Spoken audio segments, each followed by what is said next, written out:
Jujur, aku dulu juga gak nyangka bakalan jadi ibu rumah tangga. Karena aku tuh udah kerja dari aku tuh lulus SMA.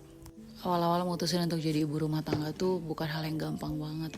Perlu waktu yang cukup lama banget untuk aku mutusin, oke, kayaknya aku harus resign. Karena sebenarnya saat itu tuh aku gak ada kepikiran untuk bener-bener berhenti dari pekerjaan aku dan jadi ibu rumah tangga. Cuman saat itu kondisinya aku tuh baru habis melahirkan dan suamiku itu habis operasi otak. Yang dimana saat itu tuh kondisi suamiku sama sekali gak bisa ditinggal, harus ada yang ngontrol 24 jam. Sebelum akhirnya aku mutusin resign, aku udah sempet koordinasi dulu sama tempat kerja aku yang sebelumnya.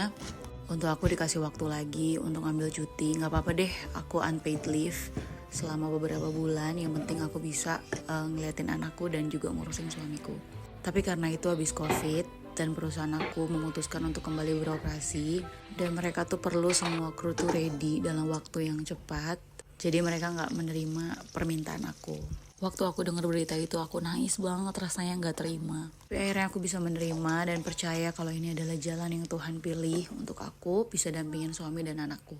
Dan setelah aku resign dari 2021 sampai hari ini, ternyata setelah aku jadi ibu rumah tangga, aku tuh ngerasain kebahagiaan yang aku tuh gak dapetin waktu aku tuh kerja kemarin.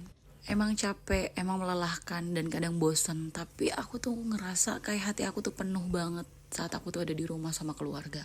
Sampai pada akhirnya aku tuh nemuin notes aku yang aku tuh pernah nulis dulu sebelum aku tuh mungkin pacaran sama suami aku. Dan di notesnya itu tulisannya kayak gini, aku bahagia saat aku bersama dengan suami dan anakku. Padahal saat itu aku belum pacaran dan aku belum apalagi menikah, apalagi punya anak. Tapi ternyata Tuhan tuh tahu kerinduan aku yang paling dalam sampai akhirnya Tuhan tuh kasih itu sekarang buat aku.